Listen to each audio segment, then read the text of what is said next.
Happy Blast off! Mother's Day edition. Did you remember Mother's Day? Dude, Tara's not in town, so it's perfect. Oh, excellent. Get Love let it. off the hook. Yeah, I know. I've been, the way I express my love is, acts of kindness, clearly. So I'm, like, doing mega gardening for her while she's away. Oh, really? Is she away with the kids? She's away with Amelia, I got Gabe. She's, Okay. at a dance comp. So, Okay. yeah, I've been, like, putting my construction, which I'd much rather do, on, like, Yeah. hold, and I've been fucking digging in the dirt. Oh, Yay. wow.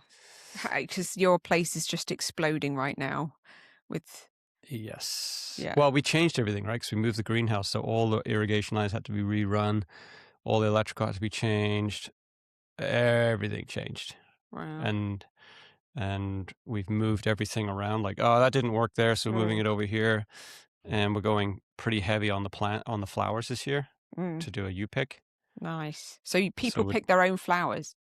that's the plan. Yeah, Mm, we have like a massive amount of dahlias, like mm. hundreds of dahlias, Really? That's amazing. because they multiply, right? Yeah. But they're very labor intensive on the shoulder seasons of so when winter comes, you have to dig them all up out of the Mm. ground. Put them in Then you have to like sawdust? you have to take all this old soil off so they don't rot, put them in sawdust, and then put them in a climatized type of, so it's not super damp, but not Mm. super warm either. And then in the summer, you got to like take them out, and so there's a lot of work. But they're But absolutely stunning. they're stunning, and people pay for them, and there's friends of mine that sell them, like, all over the world, ship them all over the world. Really? Yeah, so if we can like the tubas, right? Mm, Because people are fanatical about dahlias. So if we can this year when we take before they die, we have to make sure we tag what color they are, mm, because they all look the same when they're in tuba form. mm. So we have to, like, tag them, say, "Oh, this is a yellow one, this is a red one, this is a blah, blah, blah." But you can create your own breed, can't you, by putting this by getting the seeds. I don't Each know. time you do that, if you save the seed, you're creating a brand new breed, as it were, that you can name. So Yeah, maybe. you could have one that's, that doesn't exist anywhere else in the world. Yeah, cross-pollination. Yeah, Yeah. that's cool. I mean, I think dahlia's incredible. I've never grown one because I'm quite intimidated by the whole thing. Oh, we should ship you some tubas. Yeah, I'd love that. Tubas! Because they're quite expensive to buy. They're They like are, and $5 okay, a bulb. right. Yeah, our tuba clusters are like this big, though. They're big. Amazing. Um, and some people, my friends of mine, just leave them in the ground. They don't bother digging them up. But mind you, your winters, you probably Oh, should. absolutely. And I Yeah. mean, it must look absolutely stunning when they're all in bloom there. Well, it is because we moved the greenhouse. There was this big strip of brown, right? So now Mm, we're growing grass there just temporarily until we figure out what we want to do with that land. mm, Um, and everything's looking kind of brown right now. mm. But as soon as it blows up, it will be Stunning. pretty incredible. Yeah, Because it because would be like a we've got meadow of dahlias. we've done these big rows. So each Mm, row is probably 40, 30 feet, maybe 40 mm, feet, and we have 8 rows, maybe mm, more. And they're all irrigated, and it's like the infrastructure takes a while, mm, but yeah, and then I'm gonna probably make a table so that people can arrange their flowers and mm. have picnics and stuff. So I don't know. We'll see. Fantastic. Yeah. Oh, I love dahlia. I think that's great. In England, they'd call it dahlias, Dahlia. And here's whereas you Dahlia. dahlia It's sounds like an way Australia. less sexy. Yeah. Yeah, totally. Dahlia, mate. Yeah. So what's new other than non-stop farm work?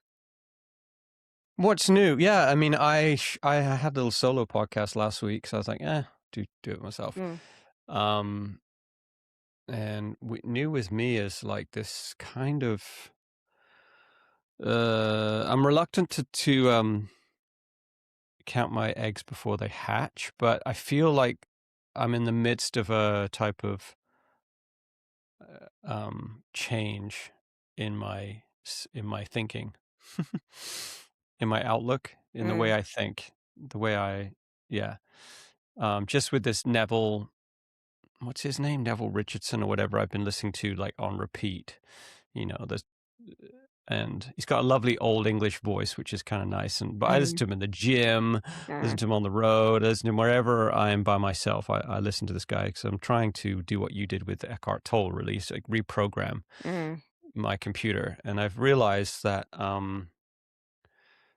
I've just been really caught up in a negative vibration for a long time. I mm. think since COVID, probably. Wow, that far back. I mean, I don't know. I'm not like totally all doom and gloom, but I Mm, think that's what started this like attention on news, mm, attention on what's going on in the world. Before then, I wasn't at all. Um, and so just the way Boo was growing up, right? It's like, oh, do you know what's going on in Israel? We were just like, what? I have this no was our idea. But grandmother. yeah, but she was just tuned into that frequency. So I've been tuned into the frequency of world war, Mm, wars, prepping, mm. business decline, and then Raven, my Economics, old right? yeah, economics, the struggles of business, and all of that. And then Raven just on a whim sent me this discussion, this talk by this guy Neville Richardson, I think he's called, and it's funny because if you look at his picture and you listen to him, he sounds like the recordings are from the 50s So or it's a even bit like an earlier. Alan Watts type voice. Yeah, but he talks about social media and stuff, so he's Mm. actually current. So I'm like, Okay. what? Oh, I thought you were from the dark Yeah, yeah. ages, but no, he's current.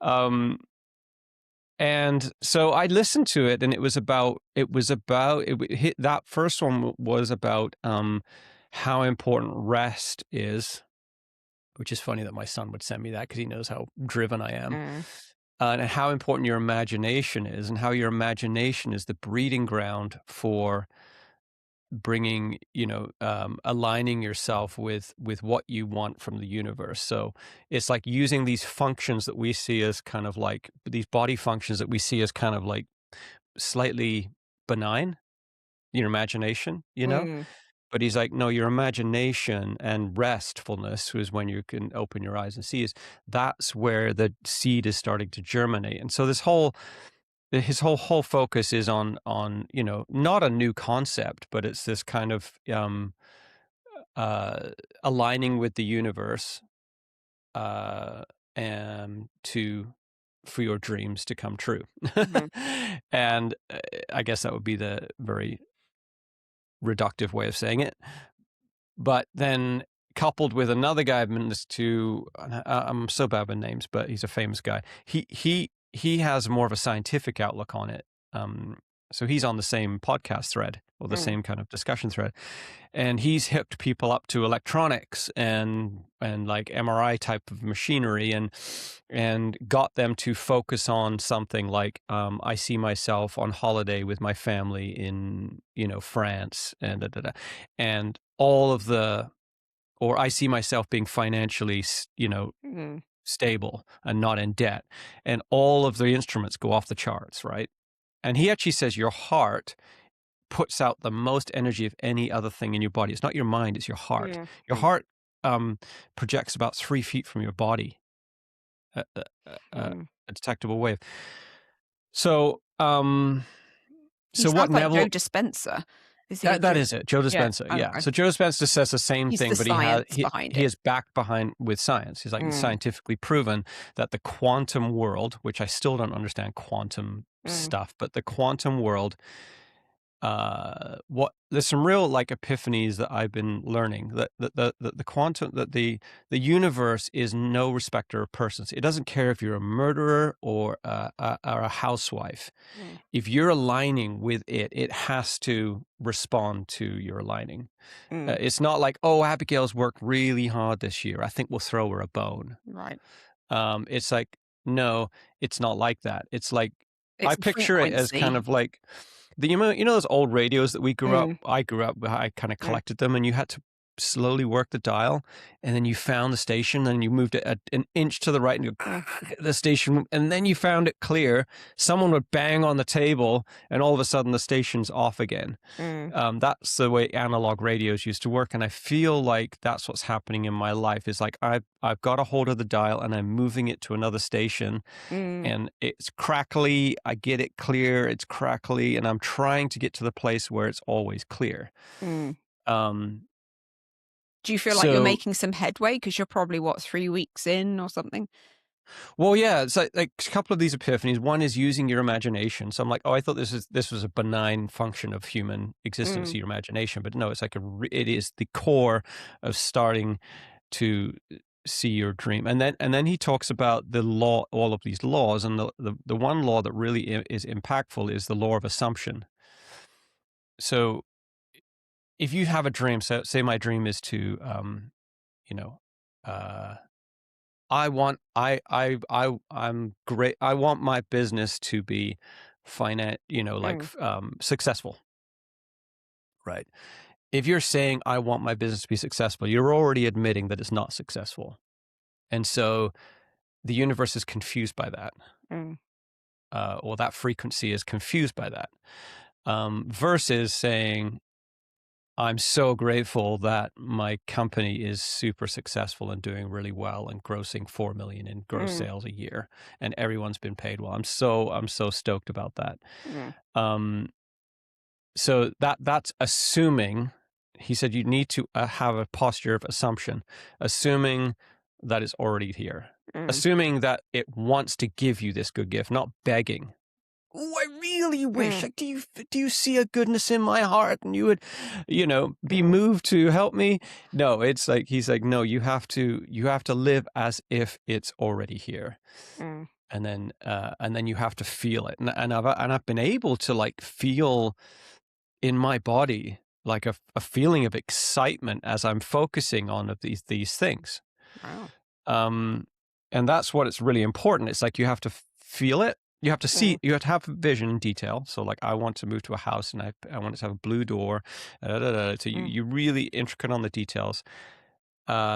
Then you have to really imagine that. And then you need to really feel it with your body. And then you need to say it as if it's already here. mm, Um, and and then the other thing is the universe doesn't work on our timeline. It's not like by 12 o'clock mm, tomorrow is when I need mm. this to happen. It's like, yeah, what happens when it happens? And so, I'm putting a lot of trust in this philosophy. Someone else might listen to this and think, well, it's a bunch of gobbledygook.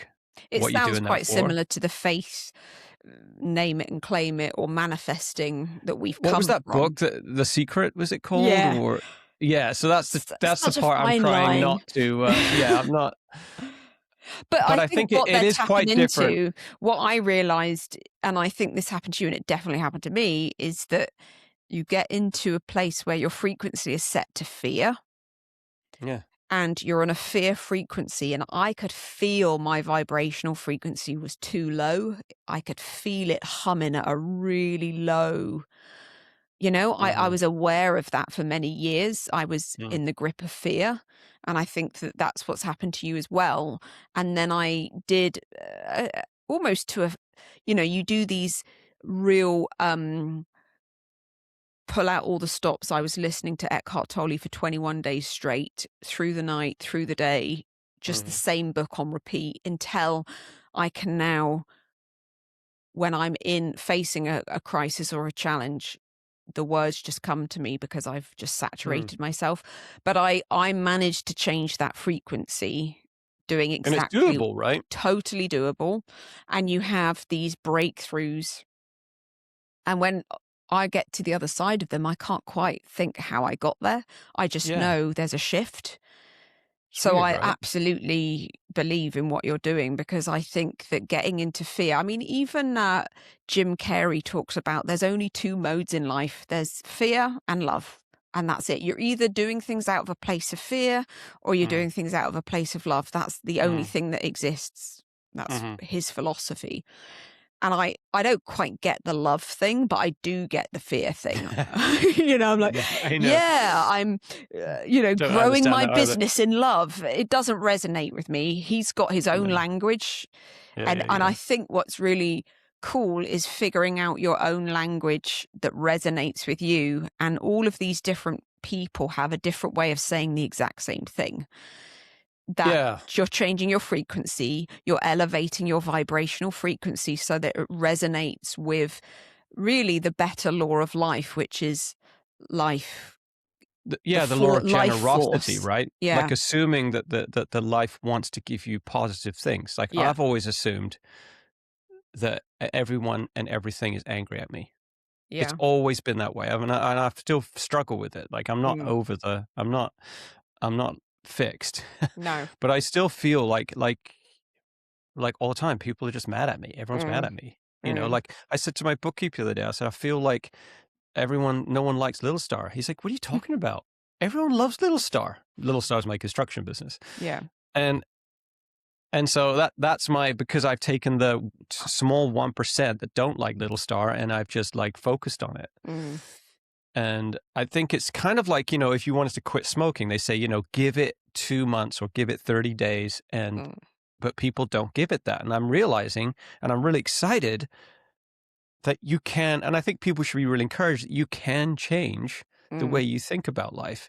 It just is a matter of switching off the old signal and moving to a new signal.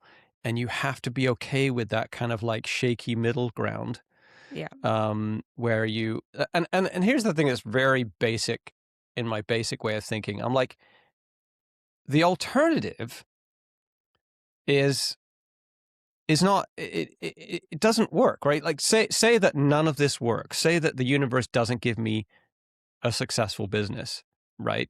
Mm, Well, well, the journey to getting to this, the journey to getting to sort of the same point is either going to be full of anxiety and twisted up emotion and like not and sleepless nights and stress and worry and health problems and all of that, or it's going to be out with the fairies journey in a way, like believing in something more positive. That is going to make the whole world around me feel better, my state of mind better, my body better, and I'm still going to get to the same. Do you know what I mean? Like mm, it's like a different way to travel. I can yeah. either travel on a scooter or I could travel in a luxury car. I Mm, don't know. It's a silly way of explaining it, but I'm like, what's to lose, really? mm, And I think that I mean, a testament to what's happening with me physically is like every morning I've woken up for as long as I can remember. I got a lump right here in my throat and butterflies, kind of sort of butterflies, and just nervous energy. And a part of this is a little bit of ADD, which is a mm, thing that I think is playing in the background that I have to deal with too. But I always just had this panic state of existence. Just, fear. how am I going to make payroll? Yeah, fear. How am I going to make payroll? Are we going to get this job? We need no. Now I'm looking at my inbox on my and since I've started believing this, I haven't gotten tons of phone calls. Mm, You know, but I'm like, how does worry change that at all? I've somehow told myself that if you worry enough, you will get the result you want because it's happened a few times. I worried a lot mm, and the phone rang. right. And my subconscious told me that's the way. Mm, 2 + 2 makes 4, so worry, buddy. mm, And I'm just choosing not to. mm, I'm just choosing to raise my eyes up and say, no, we will be. And the way I'm feeling about it is when it comes to my business is like, Little Star will be successful in the way the universe wants it to be. Because I would worry about, I'm not doing enough on social media. I'm not no. doing enough of this. I'm not doing enough of that. And I kind of thought yesterday as I was working, because it's all these decisions you have to make, and I'm like, I've been listening to the wrong voice. Like, what if there's a higher voice there that is my intuition and my gut, and it's different than the route that everyone else takes. Mm, Do you know what I mean? Like, mm. maybe I haven't been hearing or seeing the prompts of the universe. I've just been looking, my eyes have been down. I've been looking like, you need to do Facebook marketing.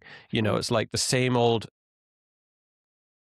um, your face is really kind of pixelated, but I'm sure that'll work its way out. Um, so yeah, I don't know. Yeah. Yeah, it's funny because people will say to me, "Oh, someone said to me the other month, oh, I know you're going to make it." And I thought, what does that even mean? Make what? I feel like I've already made it because um, there's nothing that I would change about my life.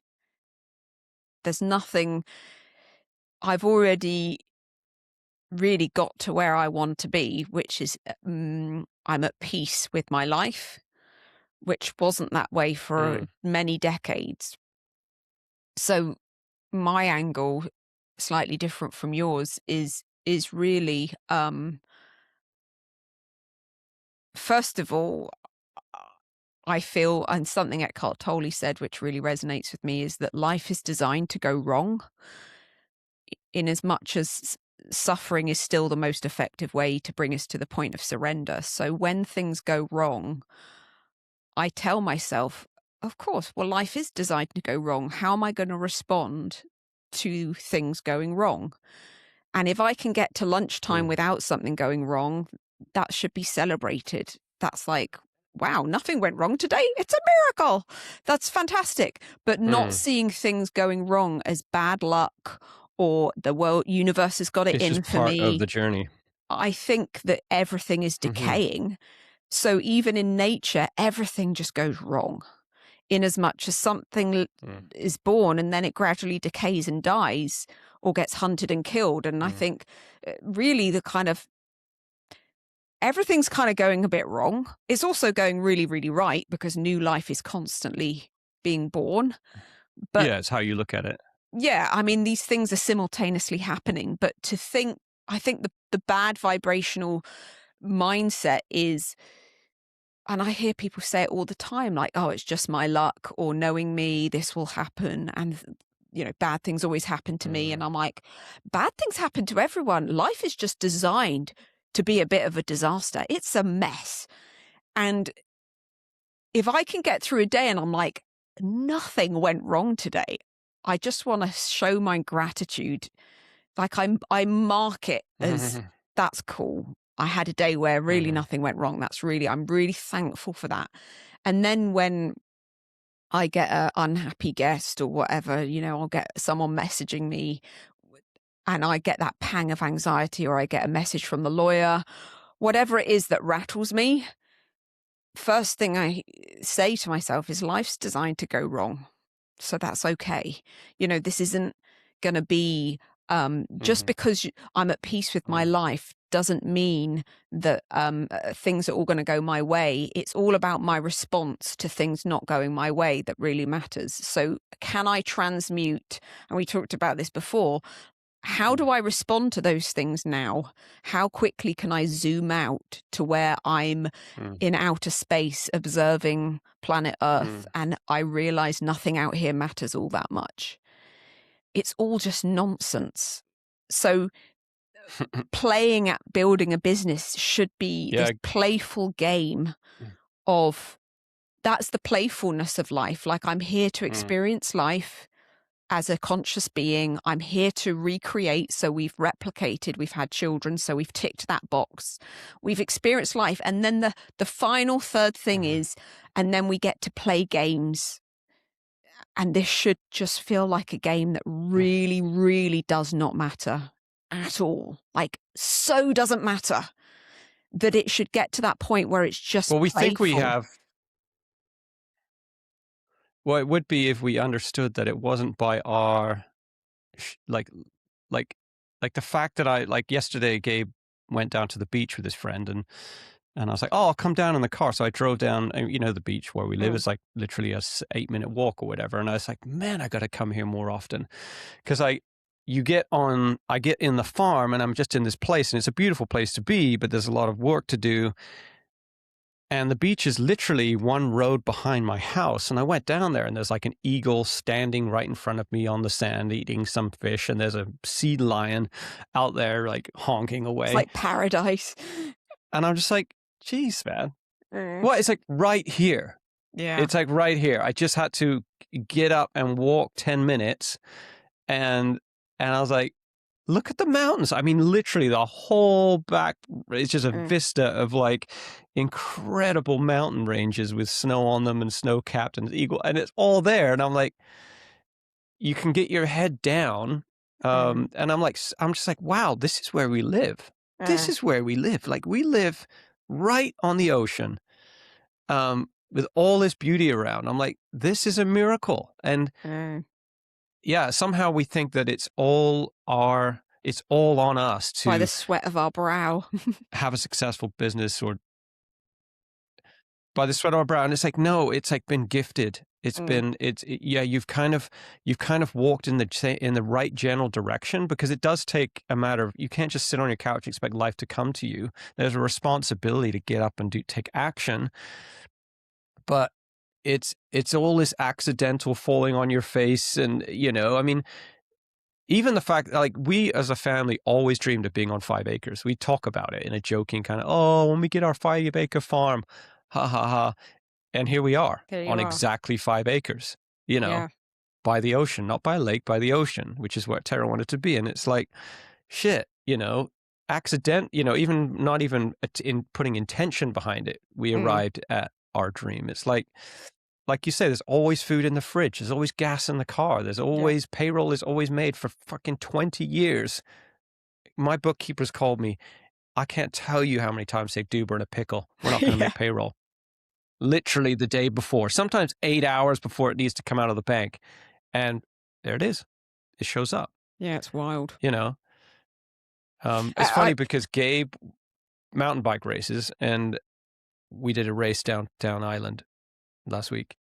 And one of the best guys in the group, he's incredibly good. And he's like, yeah, how'd your run go? And he says, awesome. I fell off once, and he still won. And I'm like, and Gabe and I was sitting there, right? And we're like, and his parents were like, yeah, I mean, falling off is part of the game. And Gabe and I were talking on the way home, because when he falls off, it ruins his race. He's like, oh my God, I fell off. And everything slows down. He takes longer to get on his bike. He sometimes doesn't get back on his bike, and just that little shift and realizing that, no, if I'm downhill mountain biking, falling off isn't an anomaly. It's part of it. So just shake it off and get back on. It's like pedaling. It's like the whole thing. Falling off is part of the race. If you don't fall off, bonus. But if you do fall off, don't get mad. That's just part of the race. You can still win and fall off.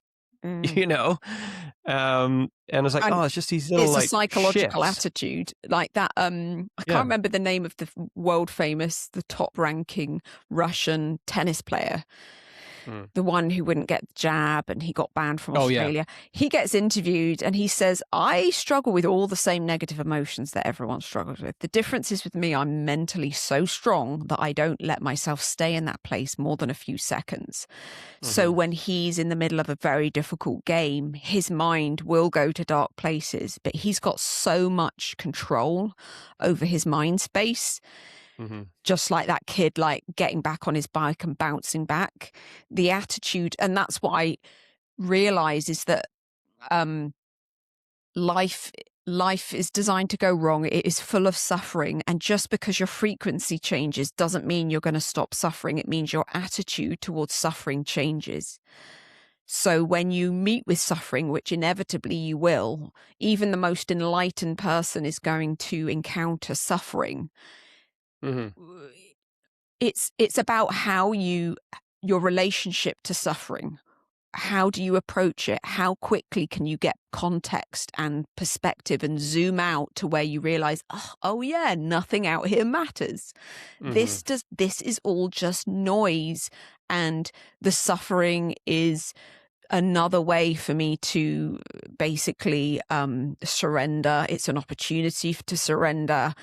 Mhm. It's not God sending me struggles. It's not intention, where people say, oh, God sent me, put a thorn in my side or whatever. I just think life is Well really quite messy and difficult and challenging and a struggle. And it's not to do with the world being against you. If you have that attitude, then all you will see is the world being against you, and mm, you'll be looking for that. You'll be looking for confirmation of your thought process. See, mhm, it's always me. Everything always goes wrong with me. mhm, And I I've got a friend who thinks that way. She says every time, for example, she just paid off her truck and then the next day she had an accident and it got scratched up. And she kept saying to me, this always happens to me when I'm so mm, close to having something and then it gets robbed from me. mhm. And I just don't have that perspective. That's not my theme. I don't interpret things that way, but she's looking out for that narrative to be confirmed because that's the story she's told herself about her life. Well, and you're also, if you believe anything of what I've been listening to, it's like that is the future you're creating for yourself. Yeah, that's your It always happens to expectation. me. Like, look at Dad. Like, Mm, Dad, had very negative everything was, thought. it's like beautiful day. Dad would say it's probably going to rain tomorrow. Yeah, yeah, That it's was kind of terrible. joking, but Yeah. it was deep down. There was this like, don't, yeah, like danger, danger, danger. Everywhere's Mm, danger. Like, fear, fear, fear. don't buy a something. Oh, one sec. Hello, Gabe? Yeah. Oh, you back? Oh, yeah. Well, our motorbike fell over and then I had to weld the footrest back on. You had to weld it? Yeah. You just welded it. Yeah. Oh, was the tide in? Huh? Was the tide in? A bit. It was just really wet. Okay. Okay. You're good to chill? Okay. We're gonna head back out in like a bit. Okay. It's my 13-year-old sake. He's got this motorbike that he rips up and down the road illegally. Yeah. And He's like, yeah, the welded bike it. fell over and yeah, I just welded the foot plate back on him. So he didn't even ask me, he just grabs a welder. Awesome. Perfect. Sweet. It's what were you saying? About Oh, what you look for in life will be confirmed, really. You see what you want yeah, to see. it's kind of like if I'm a farmer and I'm sowing rotteny kind of seeds, Mm, don't be surprised if your crop is kind of shit. mm.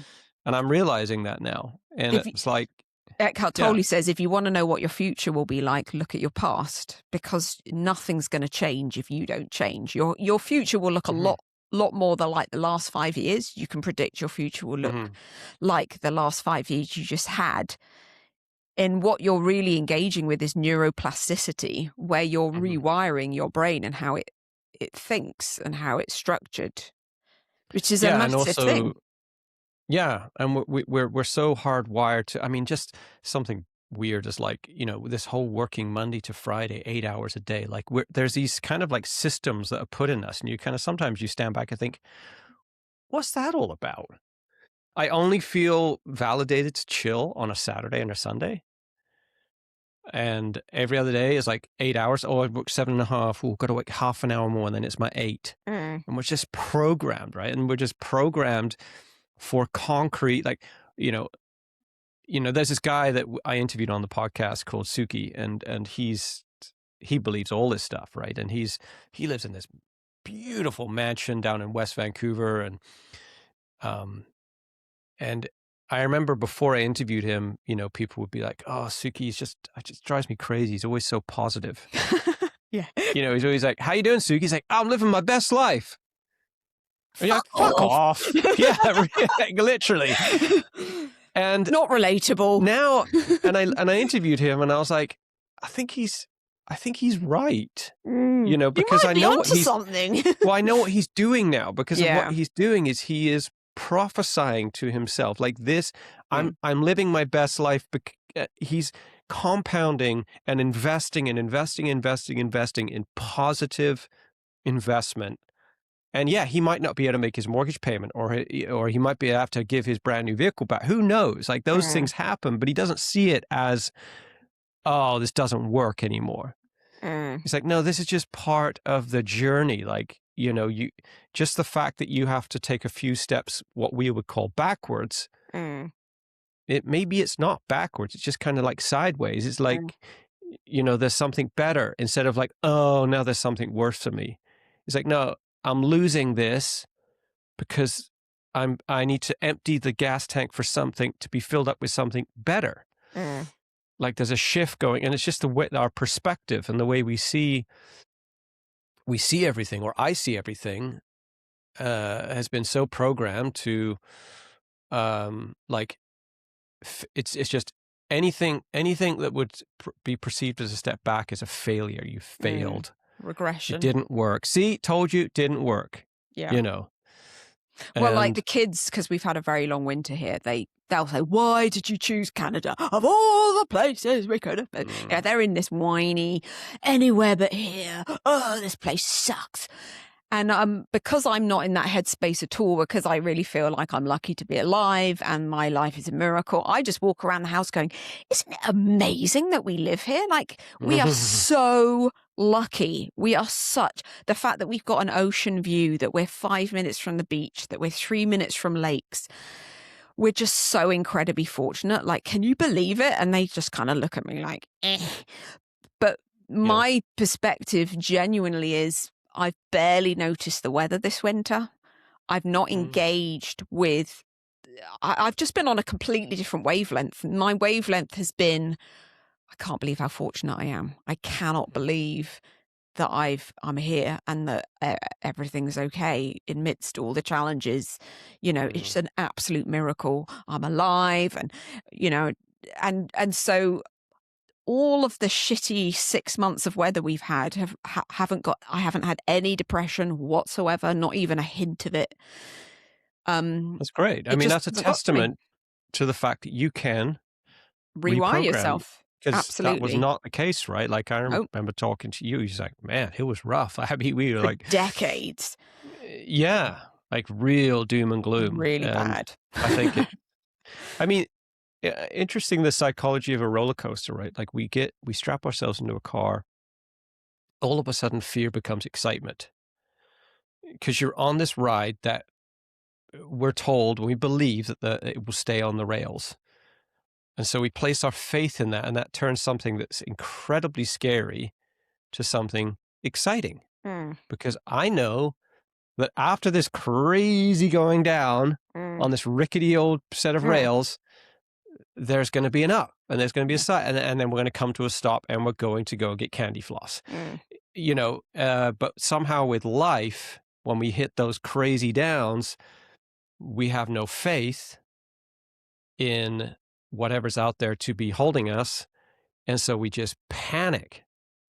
Well, it's the We're going to loss of die. control. I Yeah, mean, we're gonna crash to our doom. So we need to treat life more like a roller coaster. And it's like, no, no, no, no. So we're gonna work out. mm, We're on a downhill now, and it feels like scary. Just throw your hands up in the air. mm, Like yeah, enjoy the ride. mm, It, uh, I guess that's how people got through concentration camps. That it was a perspective change. yeah. Well, like for me, saying to myself, life's designed to go wrong is an acceptance that there's always going to be complications and challenges and things going sideways.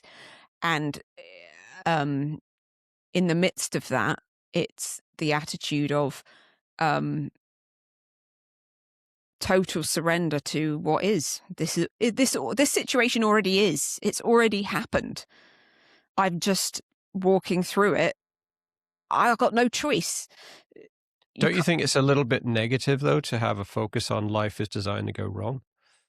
well, for me, it's not because there isn't this such a panic, because what I love is there's always a practical solution to a practical problem. Mm, So almost all of my problems are practical.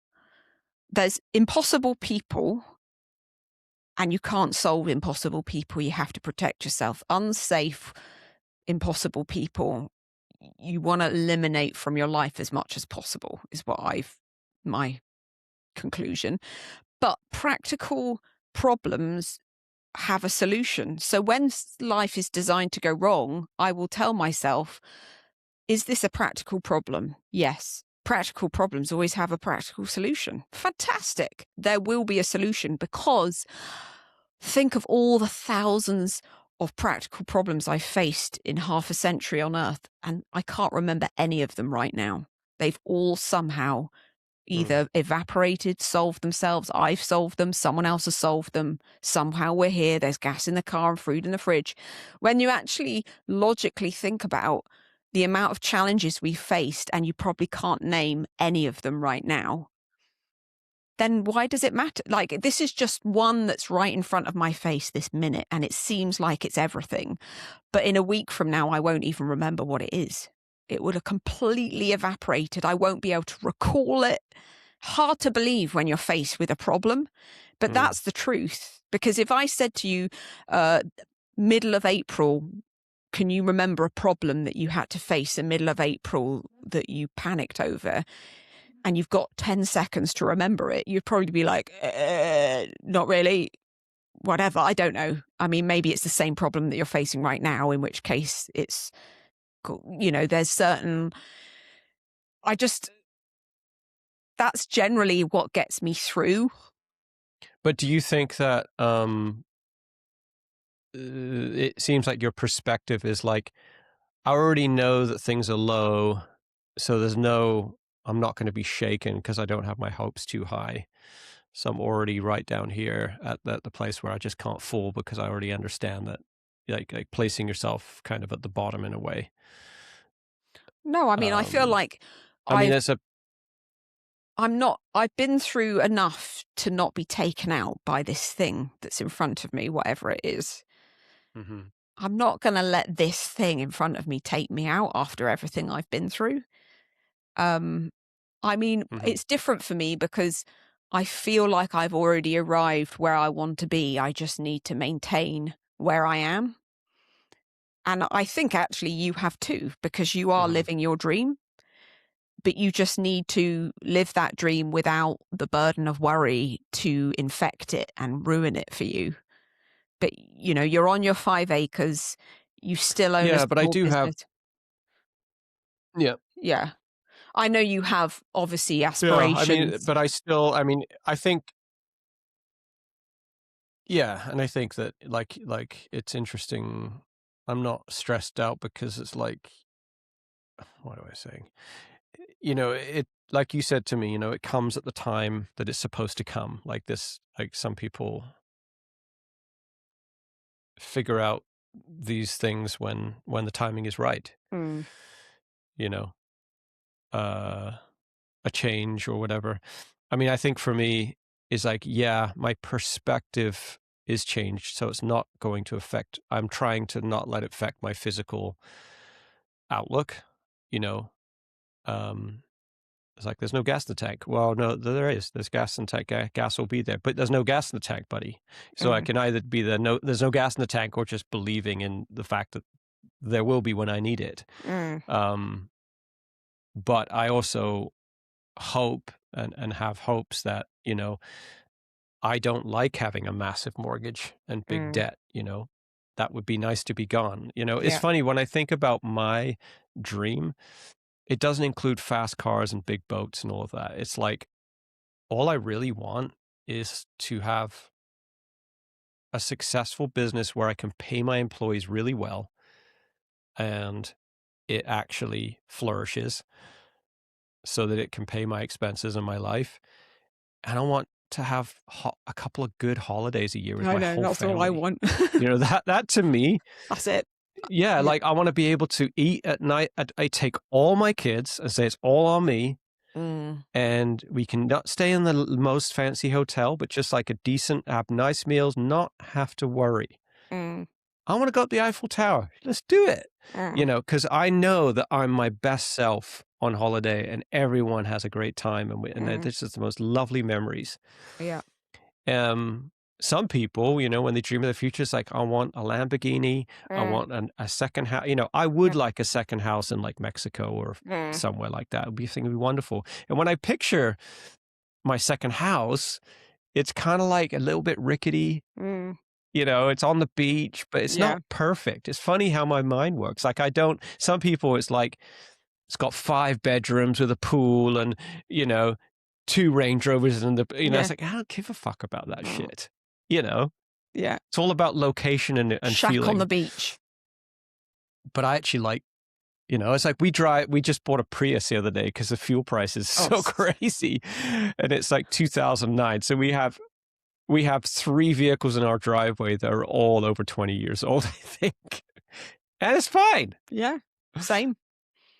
Yeah, I don't care about any of Yeah, that.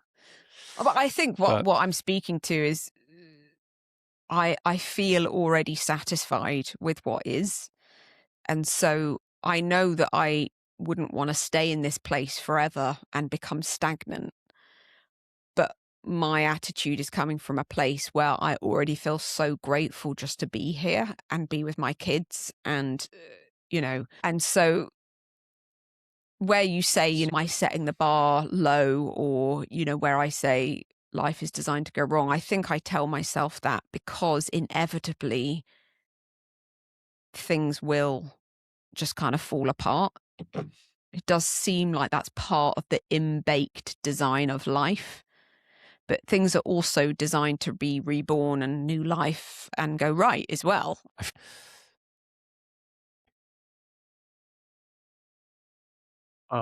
yes, you had a thought. Yeah, to change the subject, something that I've been processing. So you've been going through that whole reprogramming your frequency. Mhm, And something that I noticed the other day, I was thinking about how I've been separated for nearly 2 years. mhm, And I find it really, really interesting that the people that have said to me, "Oh, would love to see you with someone who would appreciate you. Hopefully you'll find a new relationship, blah, blah, blah." That kind of, I don't know what you'd call that, well-wishing has only come from men. I haven't had one woman say to me that anything to do with me finding love again or being appreciated, finding someone who can appreciate me. And I mm, was just thinking about it because I'd seen a lot. The woman who wrote Eat, Pray, Love, Elizabeth Gilbert, mm, she does quite a lot of speaking about, and it's more than her. It's obviously there's a study that's been done that the happiest people in society are single women and married men. And I was thinking about that and in relation to my life and how interesting it is that no woman has said to me in this 2-year period that they're sure that I will find someone else or anything like that. Only men have, which to me, based on the kind of evidence and research that's been done, it would make sense because generally men are happier in marriage than women.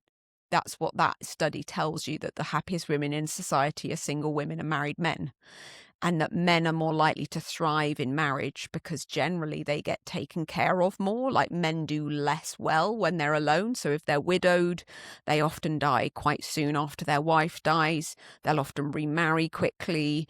Usually after a divorce, the man doesn't do as well. There's a lot of evidence to suggest that men do worse alone and women do mhm, better because women often have an infrastructure of friendships.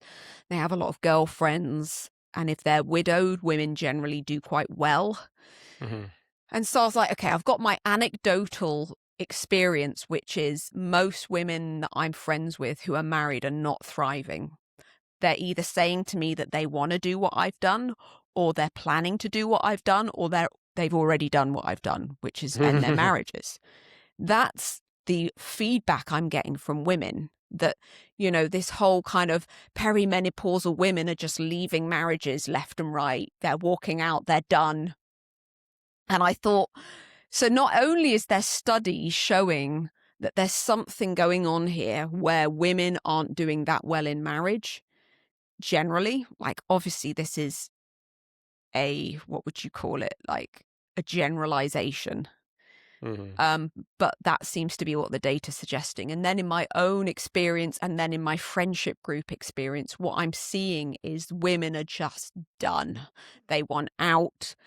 And I thought, I think men started this because when I was growing up, men were running off with younger women and having their midlife crisis. When we were growing up, the amount of people in our church that were women, single mums whose husbands had run off to run off with a younger woman.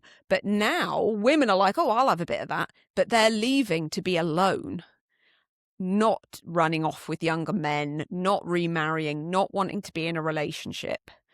And I just find this whole thing really, really fascinating because I'm going through it, because I'm also friends with women who are very, very unhappy in their relationships and they're basically planning to get out at some point.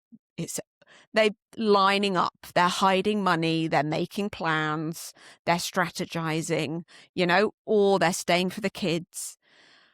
And I just thought how interesting this whole thing is, because I think what I've observed in my own life is that as I've healed more parts of myself, and I don't know if it's just a female thing, I'm sure it's a human being thing, that desire to be chosen, the more I've healed the part of me that wants to be chosen and wants to be validated, the less need I have at all to be in a relationship. So when people will say, oh, that's typical when you get to a point where you've made your peace with being alone, that's when someone comes along. And I'm like, yeah, but I don't need someone to come along because I don't need to be chosen anymore. And I find this whole journey so interesting just because I love human behavior anyway. So I'm doing this kind of observation of myself, observation of the women that I know, people in relationships. And then I'll see online a lot about the male crisis, the struggle, the loneliness epidemic. But my experience is that women aren't thriving in marriage, would rather be alone. They get more satisfaction and reward from their children than they do their marriages. So if they had to choose, they would choose their kids because reward-wise, it's way higher reward system with your children, like a lot. And that's what I'm seeing in my own children. Like, I'll pick my kids anyway because it's such a rewarding relationship. Like it gives back. It is such a satisfying relationship. And now I've got to a point where I'll see someone, let's say I'm at a gym and I'm like, oh, he's an attractive man.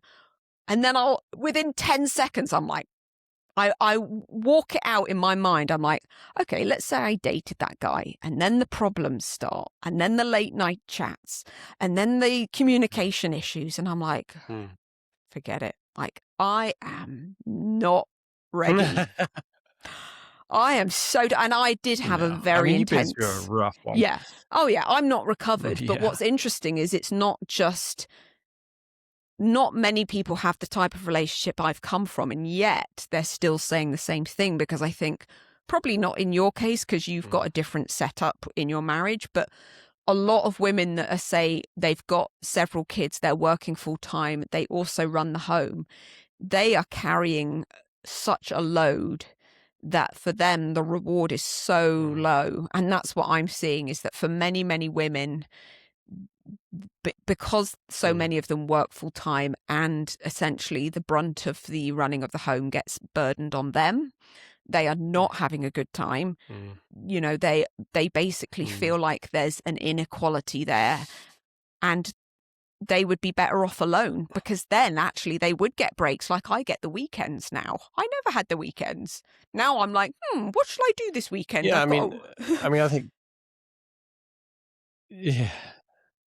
Yeah, I mean, a couple things. I think it's like, you've had children. Like for a woman that hasn't had children, you kind of think, you can't help but think, okay, you've missed out on. You kind of need a partner to get the kids. Yeah. And having kids is like one of the craziest adventures, and it's kind of what a woman is designed to do, bear children. Yeah. Like I've got a couple of mine that are and have no kids, and you can't help but look and think it's kind of a little bit hollow. And you're like, oh yeah, I would absolutely have kids. 70 years old. Yeah. No, yeah, I mean, so this isn't about to do kids. the relationship thing. Yeah. To get there. But I think that relationships eventually become, and they don't have to stay in this place, but yeah, it's somewhat transactional, right? Like in my home, the passion is great when it's there, and that's an awesome kind of bonus. But I think if I was not fixing up the house and not pulling my weight, um, I don't know what Tara thinks deep Mm, down. Like, mm, there's a lot of secrets in people, right? And that's natural. Like mm, she has secrets that and feelings that she'll probably never share with me. mm. But I think if you look at it as though, okay, as far as running a business of our home, if Joby was out of the equation, I couldn't fix the car. I couldn't go mountain biking with Gabe. I couldn't do because I do so much Yeah. to keep this family structure going. Yep. And in turn, she does so much as well. So in that way, when you pull out oh, I just don't love him anymore. I Mm. just don't feel anything for him anymore. There's like this machinery that's kind of like, yeah, but when that's gone, there's still a lot to stick around for. In your case, because you do pull your weight, But but huge. then in my uh, case, there's a lot to stick around for. But if you had like a deadbeat guy who was just watching TV all weekend, not pulling his weight around the home, barely doing stuff with the children, then yeah, I could see that it's like, why am I here? Yeah. What are we doing? And there's You wouldn't and the sex life is believe. bad as well to boot. Then you're Yeah. really fucked. But I mean, you would not believe the amount of men who've just completely taken their hand off the wheel and who are not pulling their weight. And they're women who are just absolutely exhausted from doing it all.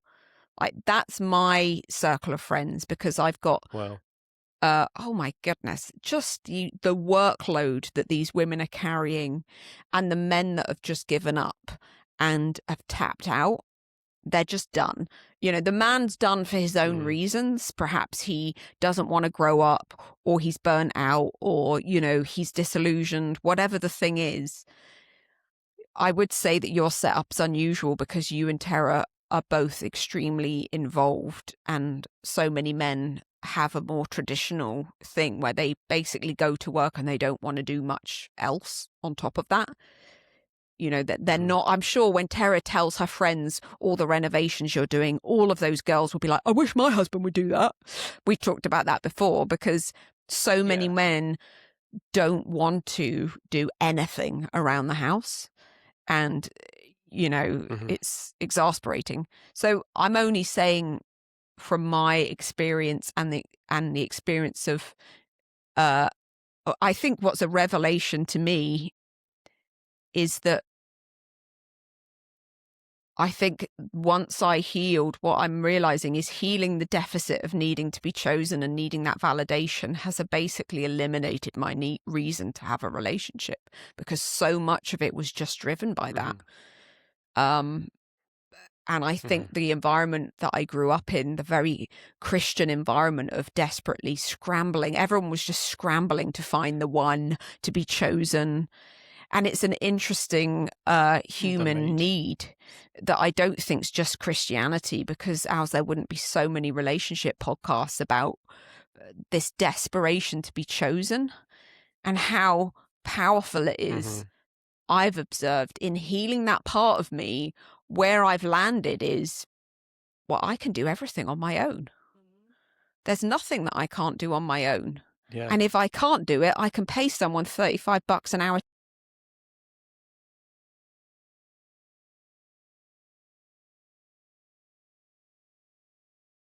Mhm. Yeah, I mean, if you have, like, companionship, you just go to your girlfriends. Yeah, So or that my that kids. part of you gets filled up. Yeah, and the kids are so rewarding. That relationship is so rewarding. Um, I think it's just Mhm. for me, and I get it, like it's not everyone's story, but I do find this whole thing very interesting, what's going on in society, where so many women are walking out on marriages like never before. And it was something Mm. that men were very much doing when Mm. we were growing up.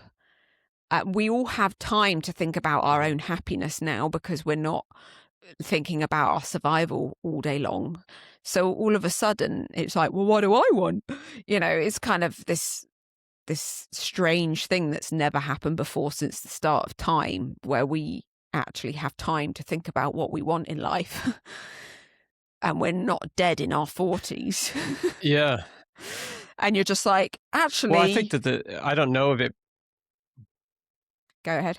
I don't know if like this whole societal change that we've been living through, where the genders are kind of mixed, and the woman's doing the man's thing, and the man wants to do the woman's thing, and the man wants to breastfeed, and I wonder if it's just like has created part of this problem, because what does a woman really want? She wants a strong man who's going to protect her from the fucking bear, bring home the bacon, keep things, I don't, and when that's not there, that those basic needs aren't being met by your partner as a woman, I don't know, then it does seem to get a bit confusing as to why I'm in this relationship. Like, I don't know, I see some of the more old-fashioned type of relationships, Texas type of, Yeah. my man rides a horse, and Opens doors. And but I don't expect him to stay up at night and talk to me tender, blah blah right. blah. That's not what he does. He's my man. He's like Yeah. he like fights off the bear, brings home the money, keeps the house maintained. But we've lived through this type of world where all of those things have been up for grabs and question. And it's like, well, maybe I want to stay home and take care of the kids, and you go out to work. And maybe, effeminizing the type of classic macho man. I mean, maybe deep down in every woman, what she really wants is just a meat and potatoes bloke. Yeah. I mean, who's going to respect his wife and love his wife and be loving, and but at the end of the day, kind of props up the not so strong sides of me. I can't replace the wheel on maybe you can replace the wheel on your car, but yeah. and Well, I mean, the Yeah. saying in our house is, if a man can't I mean, be I useful. saw that this couple you'll hate this saying in our house is, if a man fuck can't off. be useful, what's the point of having one? What's the point? A woman had to, have the ability to bear children. Als, back in the day, that was a very shameful thing, not to be able to have children. And now, of course, women want different things, and we're having less children, but that is kick them to the curb. But the exact same thing men do with women. When a woman isn't attractive anymore, the man wants to run off with a younger woman, and that's just so cliche. So men are just as ruthless as women. And men started it, by the way, because but they've been propagandized, right?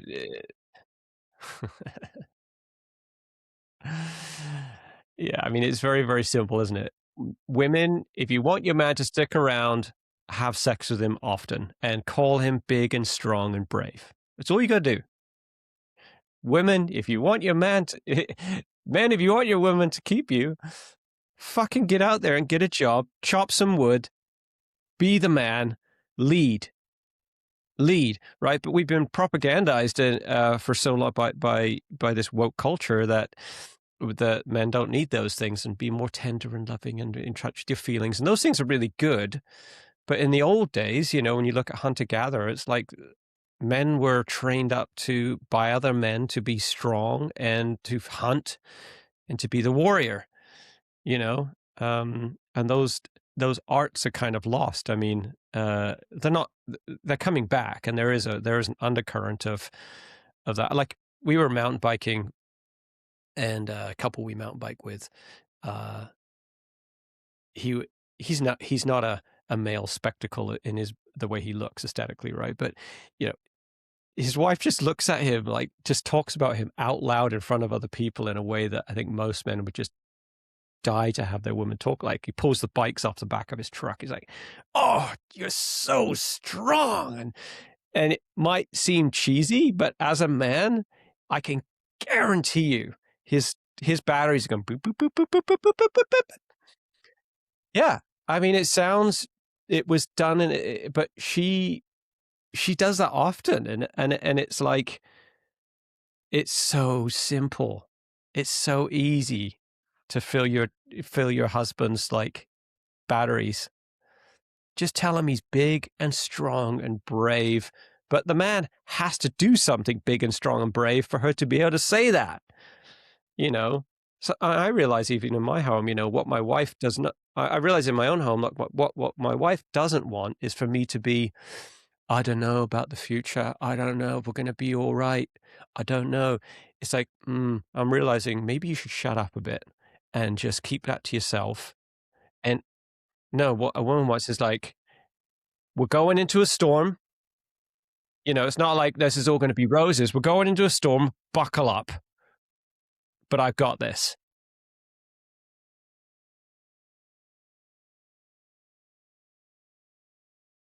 Well, folks, I don't know if Abigail's gonna come back on. Another technical issue. I think it's her end, not mine. So, in summary, dudes, you know what to do. And women, I think you need to call your man big and strong if he is. If he's not, you got a problem. But a man will run 100 miles for you if you just pump his tires. It's very simple. Wow, I can't believe what you did. You're so strong. You're so amazing. You work so hard for us. Those things will make your man complete. He also needs a lot of sex. I hate to say it. It just is the truth. Your man needs sex.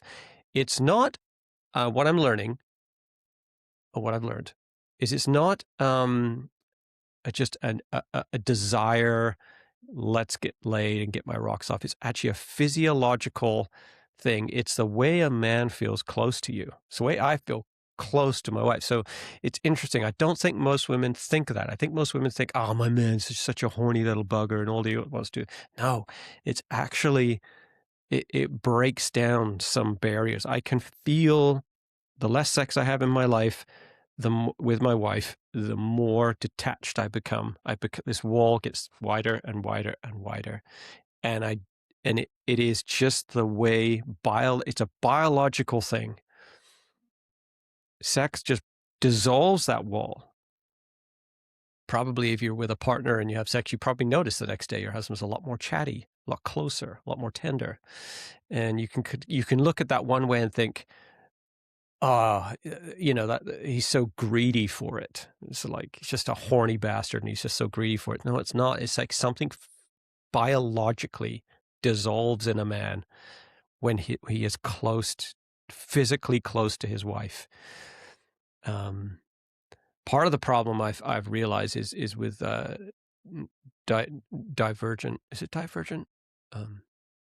Attachment, the attachment style, avoidant attachment, is that one trait of avoidant people is they need to feel even with their partner. It has to be even. Everything has to be fair.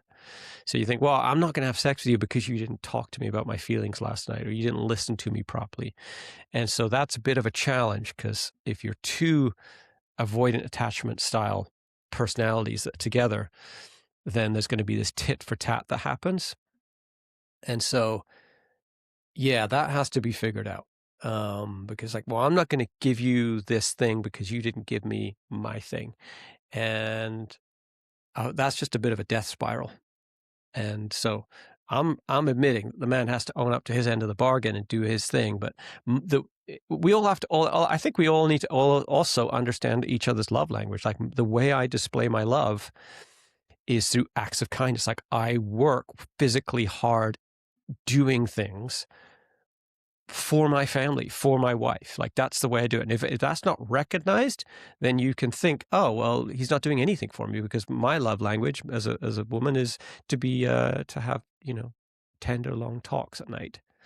And so there's a bit of a challenge there to overcome as well. We need to figure out, oh yeah, what's his love language? Oh, he's doing that thing. Oh, that's the way he says he loves me. Okay, I need to tune into that frequency and to see that, instead of wanting something different. Oh, that's the way he does it. Not saying that a man can work on his weak spot. So yeah. Anyway, I don't think Abigail's coming on. She hasn't answered me back. Thanks for listening. Sorry that was a bit upside down. I think that combo could have gone on longer. It's a pity, Abigail. Abigail got logged off there, but another time. All right. Check you later. Bye bye.